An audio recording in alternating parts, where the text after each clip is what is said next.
Harry slid down the wall. He gripped the fang that was spreading poison through his body and wrenched it out of his arm. But he knew it was too late. White-hot pain was spreading slowly and steadily from the wound.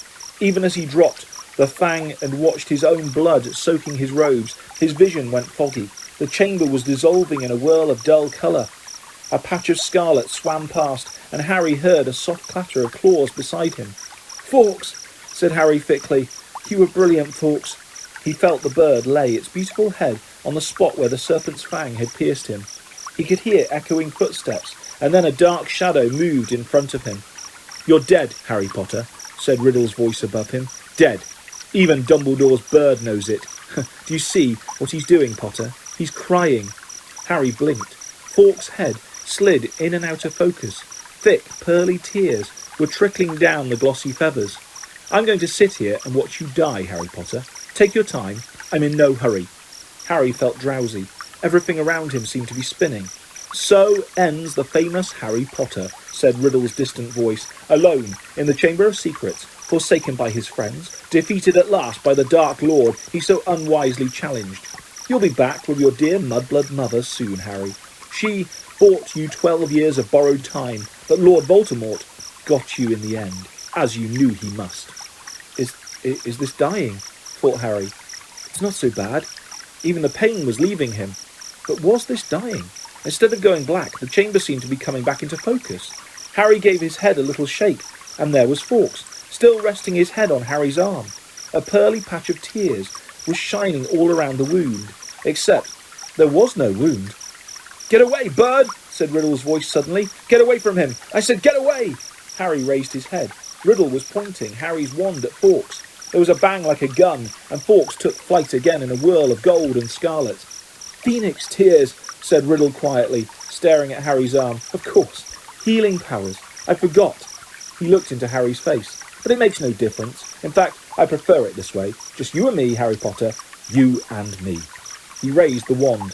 Then, in a rush of wings, Fawkes soared back overhead, and something fell into Harry's lap. The diary. For a split second, both Harry and Riddle, one still raised, stared at it. Then, without thinking, without considering, as though he had meant to do it all along, Harry seized the basilisk fang on the floor next to him and plunged it straight into the heart of the book. There was a long, dreadful, piercing scream. Ink spurted out of the diary in torrents, streaming over Harry's hands, flooding the floor.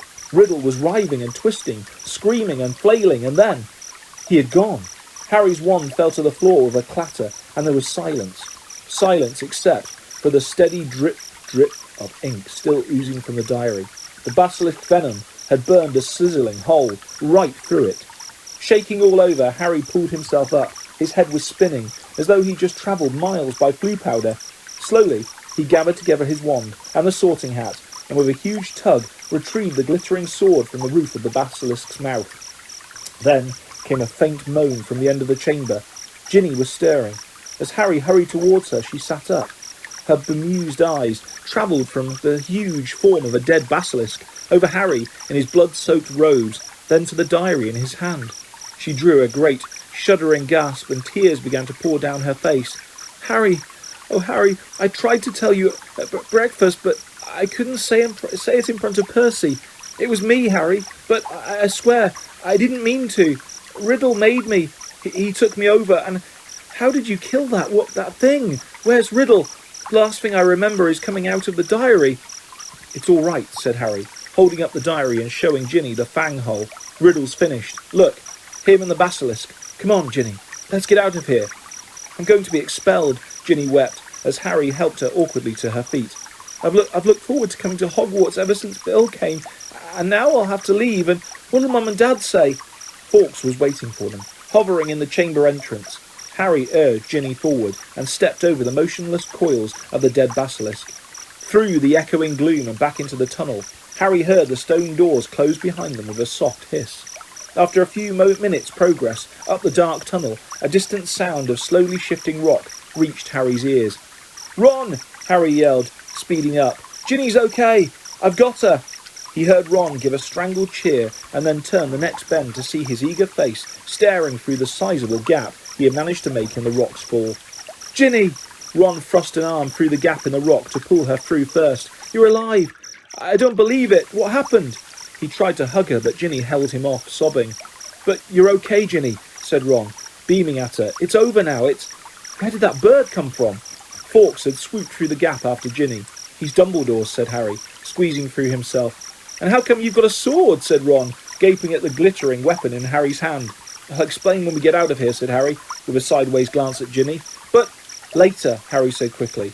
He didn't think it was a good idea to tell Ron yet who'd been opening the chamber, not in front of Ginny anyway. Where's Lockhart? Back there, said Ron, grinning and jerking his head up at the tunnel towards the pipe. He's in a bad way. Come and see. Led by Fawkes, whose wide scarlet wings emitted a soft golden glow in the darkness, they walked all the way back to the mouth of the pipe.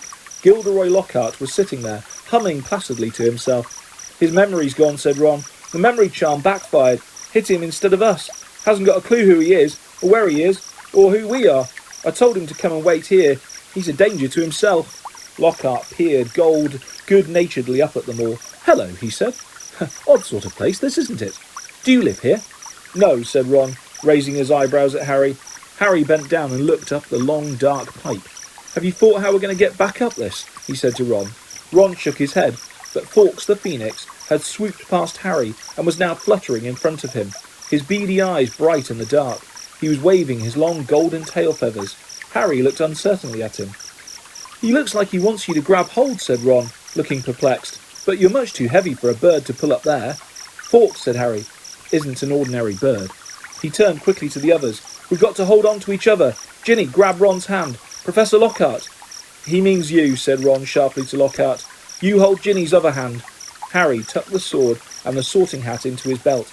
Ron took hold of the back of Harry's robes, and Harry reached out and took hold of Fawkes' strangely hot tail feathers. An extraordinary lightness seemed to spread through his whole body, and next second, with a whoosh, they were flying upwards through the pipe.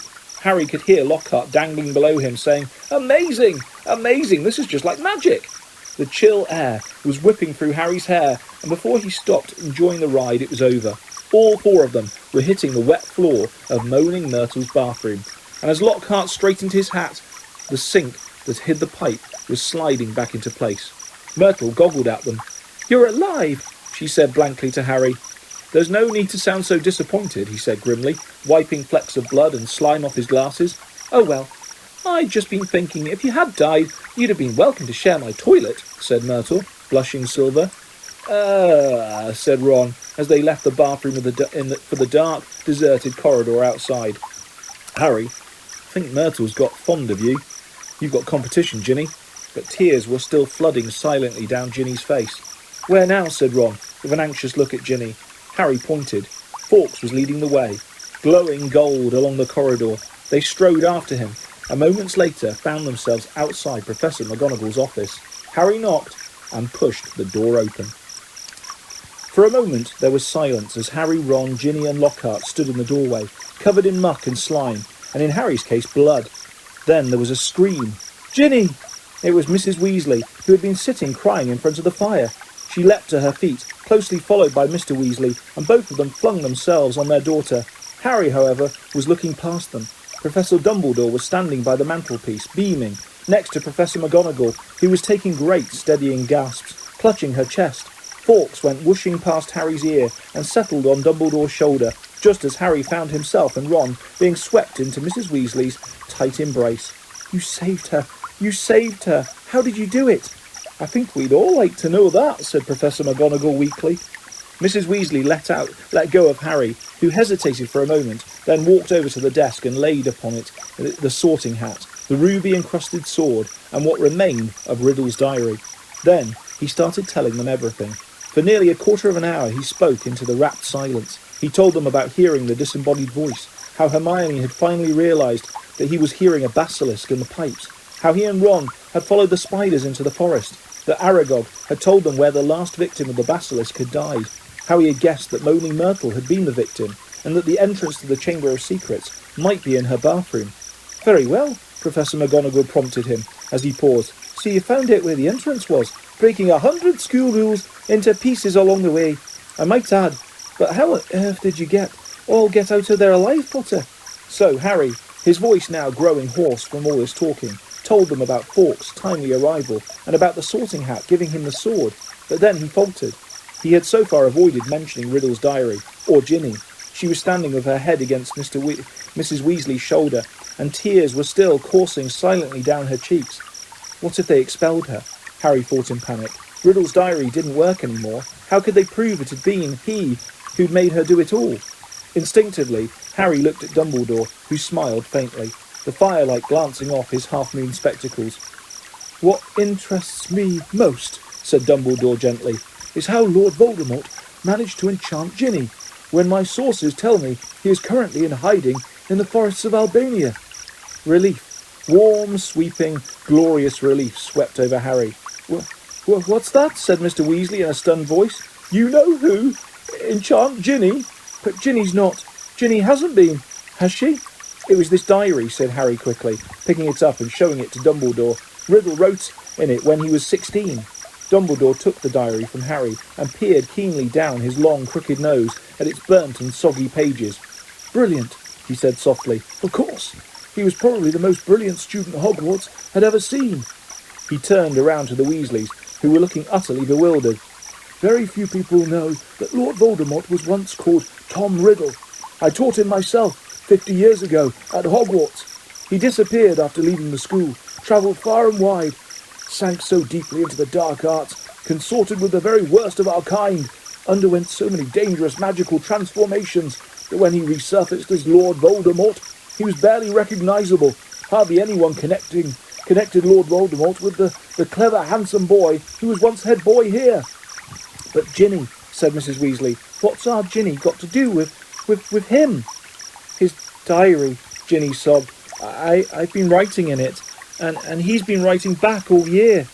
"Ginny," said Mr. Weasley, flabbergasted, "haven't I taught you anything? What have I always told you? Never trust anything that can think for itself if you can't see where it keeps its brain. Why didn't you show the diary to me, as your mother, a suspicious object like that? It was clearly full of dark magic." I don't know," said Ginny. "I found it inside one of the books Mum got me. I thought someone had just left it in there and forgotten about it." "Miss Weasley should go up to the hospital wing straight away," Dumbledore interrupted, in a firm voice. "This has been a terrible ordeal for her. There will be no punishment. Older and wiser wizards than she have been hoodwinked by Lord Voldemort." He strode over to the door and opened it. "Bed rest and perhaps a large steaming mug of hot chocolate. I always find that cheers me up," he added, twinkling kindly down at her. You will find that Madame Pomfrey is still awake. She's just giving out mandrake juice. I dare say her basilisk's victims will be waking up any moment." "So, Hermione's okay," said Ron brightly. "There has been no lasting harm done," said Dumbledore. Mrs. Weasley led Ginny out, and Mr. Weasley followed, still looking deeply shaken. "You know, Minerva," Professor Dumbledore said thoughtfully to Professor McGonagall, "I think all this merits a good feast. Might I ask you to go and alert the kitchens?" "Right," said Professor McGonagall crisply, also moving to the door. "I'll leave you to deal with Potter and Weasley, shall I?" "Certainly," said Dumbledore. She left, and Harry and Ron gazed uncertainly at Dumbledore. What exactly had Professor McGonagall meant, deal with them? Surely they weren't about to be punished. "I seem to remember telling you both that I would have to expel you if you broke any more school rules," said Dumbledore. Ron opened his mouth in horror. "Which goes to show that the best of us must sometimes eat our words," Dumbledore went on, smiling. "You will both receive special awards for services to the school, and let me see, yes, I think 200 points apiece for Gryffindor."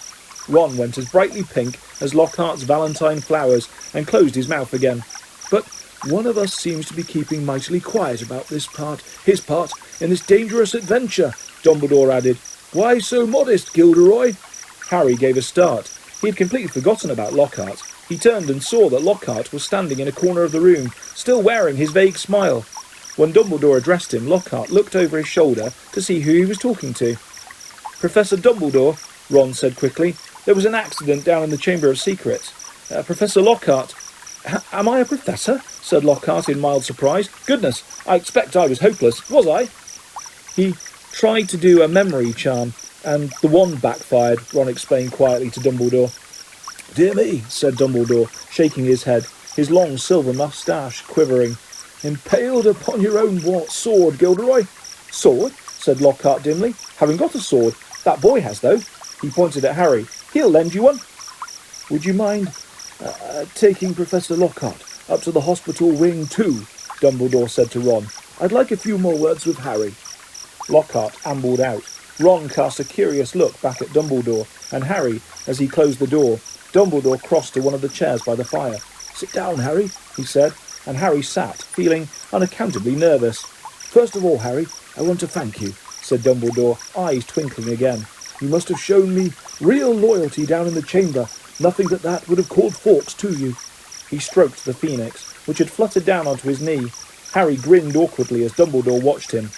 "And so you met Tom Riddle," said Dumbledore thoughtfully. "I imagine he was most interested in you." Suddenly, something that was nagging at Harry came tumbling out of his mouth. "Professor Dumbledore, Riddle said, 'I'm like him.' Strange likenesses," he said. "Did he now?" said Dumbledore, looking thoughtfully under his quick silver eyebrows at Harry. "And what do you think, Harry?" "I don't think I'm like him," said Harry, more loudly than he'd intended. "I mean, I'm in Gryffindor, But he fell silent, a lurking doubt resurfacing in his mind. "Professor," he started again after a moment, "the Sorting Hat told me I'd have done well in Slytherin. Everyone thought I was Slytherin's heir for a while, because I can speak Parseltongue." "You can speak Parseltongue, Harry," said Dumbledore calmly, "because Lord Voldemort, who is the last remaining descendant of Salazar Slytherin, can speak Parseltongue. Unless I'm much mistaken, he transferred some of his own powers to you the night he gave you that scar. Not something he intended to do, I'm sure." "Voldemort put a bit of himself in me," Harry said, thunderstruck. "It certainly seems so." "So I should be in Slytherin," Harry said, looking desperately into Dumbledore's face.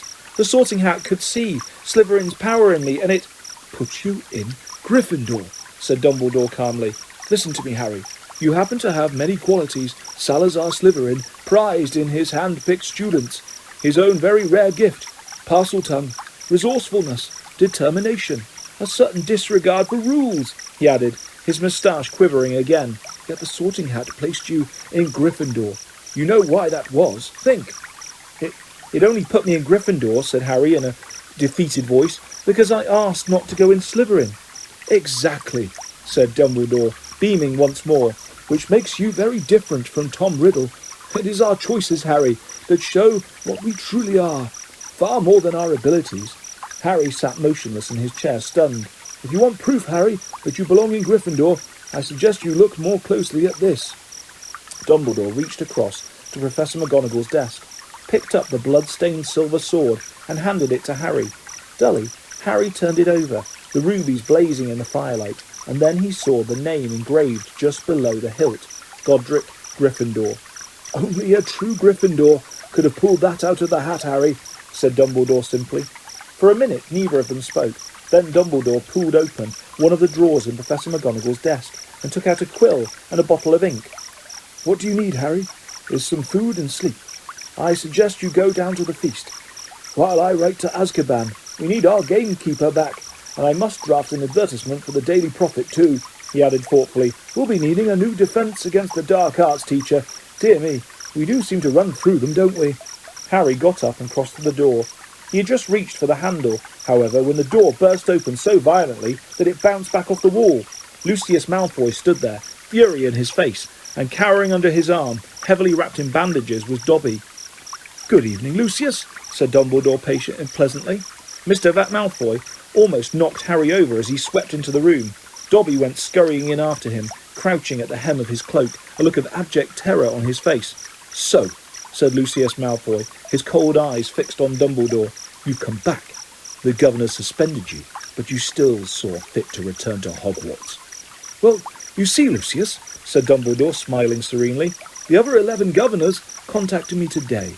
It was something like being caught in a hailstorm of owls, to tell the truth. They'd heard that Arthur Weasley's daughter had been killed and wanted me back here at once. They seemed to think I was the best man for the job after all. Very strange tales they told me too. Several of them seemed to think that you had threatened to curse their families if they didn't agree to suspend me in the first place." Mr. Malfoy went even paler than usual, but his eyes were still slits of fury. "So, have you stopped the attacks yet?" he sneered. "Have you caught the culprit?" "We have," said Dumbledore with a smile. "Well," said Mr. Malfoy sharply, "who is it?" "The same person as last time, Lucius," said Dumbledore. "But this time, Lord Voldemort was acting through somebody else, by means of the diary." He held up the small black book, with the large hole through the centre. Watching Mr. Malfoy closely, Harry, however, was watching Dobby. The elf was doing something very odd. His great eyes fixed meaningfully on Harry. He kept pointing at the diary, then at Mr. Malfoy, and then hitting himself hard on the head with his fist.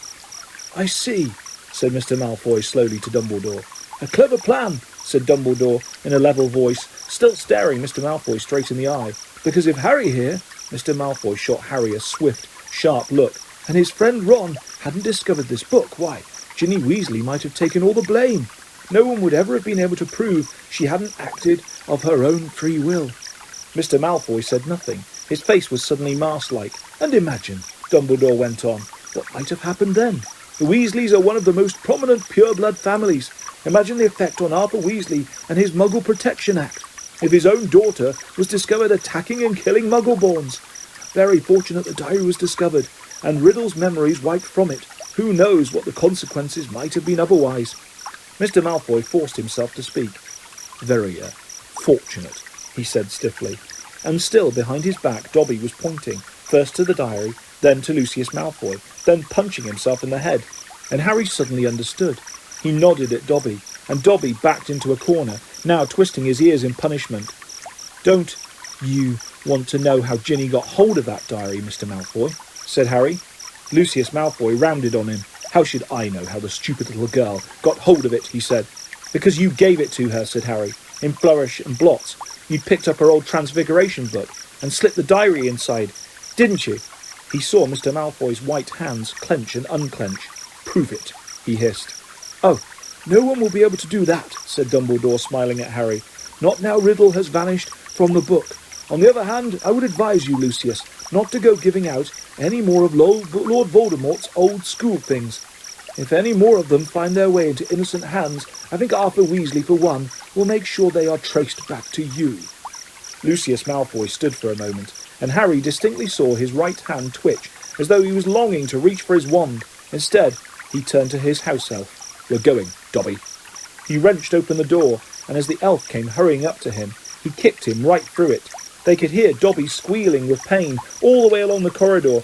Harry stood for a moment thinking hard. Then it came to him. "Professor Dumbledore," he said hurriedly, "can I have that diary back? Can I give it back to Mr. Malfoy, please?" "Certainly, Harry," said Dumbledore calmly. "But hurry, the feast, remember?" Harry grabbed the diary and dashed out of the office. He could hear Dobby's squeals of pain receding around the corner. Quickly, wondering if this plan could possibly work, Harry took off one of his shoes, pulled off his slimy, filthy sock, and stuffed the diary into it. Then he ran down the dark corridor. He caught up with them at the top of the stairs. "Mr. Malfoy!" he gasped, skidding to a halt. "I've got something for you." And he forced the smelly sock into Lucius Malfoy's hand. "What's that?" Mr. Malfoy ripped the sock off the diary, threw it aside, and looked furiously from the ruined book to Harry. "You'll meet the same sticky end as your parents one of these days, Harry Potter," he said softly. "They were meddlesome fools too." He turned to go. "Come, Dobby." I said, "Come." But Dobby didn't move. He was holding up Harry's disgusting, slimy sock and looking at it as though it were a priceless treasure. "Master has given Dobby a sock," said the elf in wonderment. "Master gave it to Dobby." "What's that?" spat Mr. Malfoy. "What did you say?" "Dobby has got a sock," said Dobby in disbelief. "Master threw it, and Dobby caught it, and Dobby is free." Lucius Malfoy stood frozen, staring at the elf. Then he lunged at Harry. "You've lost me my servant, boy!" But Dobby shouted, "You shall not harm Harry Potter!" There was a loud bang, and Mr. Malfoy was thrown backwards. He crashed down the stairs, 3 at a time, landing in a crumpled heap on the landing below. He got up, his face livid, and pulled out his wand, but Dobby raised a long, threatening finger. "You shall go now," he said fiercely, pointing down at Mr. Malfoy. "You shall not touch Harry Potter! You shall go now!" Lucius Malfoy had no choice. With a last incensed stare at the pair of them, he swung his cloak around and hurried out of sight. "Harry Potter freed Dobby," said the elf shrilly, gazing up at Harry. Moonlight from the nearest window reflected in his orb-like eyes. Harry Potter set Dobby free. Least I could do, Dobby, said Harry, grinning. Just promise never to try and save my life again. The ugly elf's brown face split suddenly into a wide, toothy smile. I've just got one question, Dobby, said Harry, as Dobby pulled on Harry's sock with shaking hands. You told me all this had nothing to do with he who must not be named, remember? Well, it was a clue, sir, said Dobby, his eyes widening, as though this was obvious. Dobby was giving you a clue. The Dark Lord, before he changed his name, could be freely named, you see. Right, said Harry weakly. Well, I'd better go. There's a feast, and my friend Hermione should be awake by now. Dobby threw his arms around Harry's middle and hugged him. Harry Potter is greater, by far, than Dobby knew, he sobbed. Farewell, Harry Potter. And with a final loud crack, Dobby disappeared. Harry had been to several Hogwarts feasts, but never one quite like this. Everybody was in their pyjamas, and the celebrations lasted all night. Harry didn't know whether the best bits was Hermione running towards him screaming, You solved it! You solved it! Or Justin hurrying over from the Hufflepuff table to wring his hand and apologise endlessly for suspecting him. Or Hagrid turning up at 3:30, cuffing Harry and Ron so hard on the shoulders that they were knocked into their plates of trifle. Or his and Ron's 400 points securing Gryffindor the house cup for the second year running. Or Professor McGonagall standing up to tell them that all the exams had been cancelled as a school treat. Oh no, said Hermione. Or Dumbledore announcing that unfortunately Professor Lockhart would be unable to return next year owing to the fact that he needed to go away and get his memory back. Quite a few of the teachers joined in the cheering that greeted this news. Shame, said Ron, helping himself to a jam donut. He was starting to grow on me. The rest of the summer term passed in a haze of blazing sunshine. Hogwarts was back to normal, and with only a few small differences. Defence against the dark arts classes were cancelled, but we've had plenty of practice on that anyway, Ron told a disgruntled Hermione. And Lucius Malfoy had been sacked as the school governor. Draco was no longer strutting around the school as though he owned the place. On the contrary, he looked resentful and sulky. On the other hand, Ginny Weasley was perfectly happy again. Too soon, it was time for the journey home on the Hogwarts Express. Harry, Ron, Hermione, Fred, George and Ginny got a compartment to themselves. They made the most of the last few hours in which they were allowed to do magic before the holidays. They played Exploding Snap, set off the very last of Fred and George's filibuster fireworks, and practised disarming each other by magic. Harry was getting very good at it. They were almost at King's Cross when Harry remembered something. Ginny, what did you see Percy doing that he didn't want you to tell anyone? Oh, that, said Ginny, giggling. Well, Percy's got a girlfriend. Fred dropped a stack of books on George's head. What? It's that Ravenclaw prefect, Penelope Clearwater, said Ginny. That's who he was writing to all last summer. He's been meeting her all over the school in secret. I walked in on them kissing in an empty classroom one day. He was so upset when she was, attacked.